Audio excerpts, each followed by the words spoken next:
Hey everyone, and welcome. Today we're diving into a really powerful idea that's changing the game in classrooms, cooperative learning.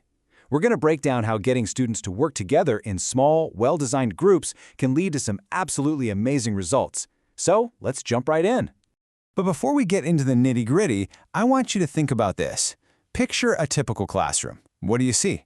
Do you see students working together, helping each other out? Or do you see a room full of individuals kind of quietly competing for the best grades? Yeah, for most of us, it's the second one, right? And that's not by accident. As educator Wendy Jolliffe puts it, our schools are often set up to be competitive by their very nature. Students work alone, teachers often work alone. It's just the way it's been. But what if that's not the best way? What if cooperation, not competition, is the real secret sauce for deep, lasting learning? Okay, so here's our plan for this explainer. First, we'll talk about the big idea, this cooperative revolution. Then we'll get into two super popular models, Jigsaw and STAT. After that, we'll look at the proof. Does this stuff actually work? And we'll wrap up with some key tips for making teamwork, well, work. All right, let's get into it. Section 1, the cooperative revolution. And I want to be clear, this is so much more than just telling students to get into groups. It's a whole different way of thinking about how learning actually happens.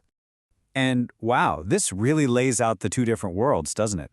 On the left, you've got that traditional industrial age model. It's all about individual work, it's competitive, and the teacher is at the front delivering information.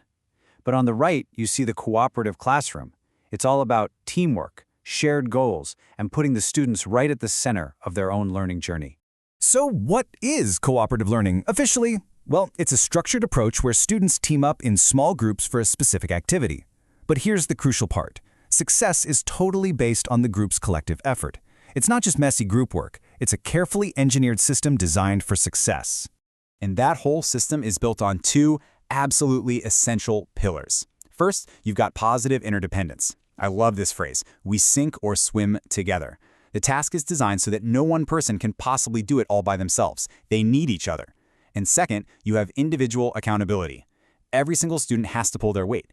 They're responsible for their piece of the pie and for mastering the material. No social loafing allowed.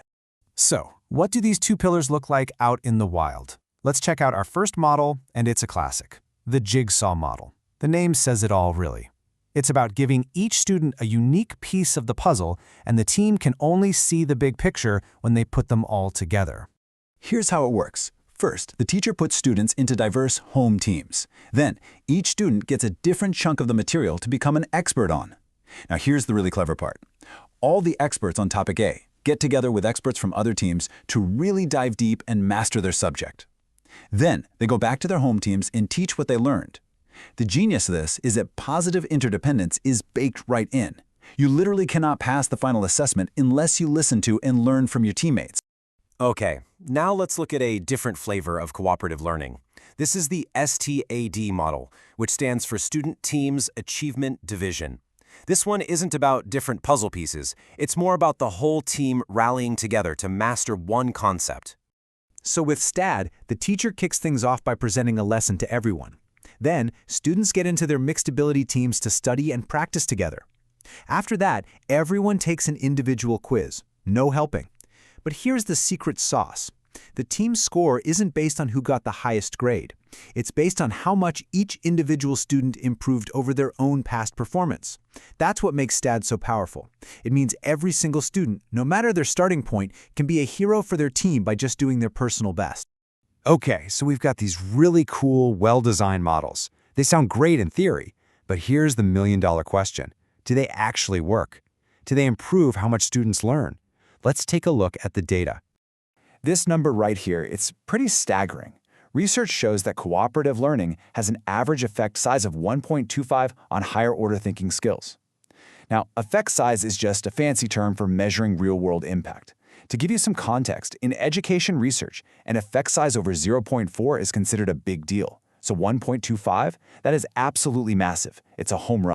And this chart really brings that number to life. So what does it actually mean for a student? Well, to put it simply, the average student in a cooperative learning group performs better than 89% of the students in a traditional classroom when it comes to complex thinking. Let me say that again. Better than 89%. That is not a tiny improvement. That is a total game changer. But honestly, the benefits go way beyond just test scores and academics. The cooperative environment has these huge social benefits too. It's been shown to increase empathy, reduce cliques and tensions between different groups of kids, and it helps students just feel better about their classmates in general. They are learning critical life skills, like how to communicate and solve problems, right there in the classroom. So let's say you're sold on the idea. You want to give it a try. What does it actually take to make it work, to avoid the classic pitfalls of group work? Well, let's look at the blueprint for success. Okay, so here's the deal. To get this right, structure is everything. You gotta keep the group small. 3 to 5 is the sweet spot. Make sure they're diverse. You want a mix of abilities and backgrounds. A huge tip is to assign specific roles, like a timekeeper, a note-taker, a materials manager. This makes sure everybody has a job. But here's the one people always skip. You have to actually teach students how to be good teammates. Skills like active listening or how to praise someone's idea, they don't always come naturally. And finally, make sure the task itself requires teamwork, and then walk around, be a coach, and give them feedback on how they're working together. So we're going to end right back where we started, but with a new challenge for you. It's pretty clear that cooperative learning can have a massive positive impact. So the final question isn't, does it work? The question is, how could you use it? Just think about one lesson, one activity. How could you flip it from being an individual, competitive task into a truly cooperative one? Thanks so much for joining me.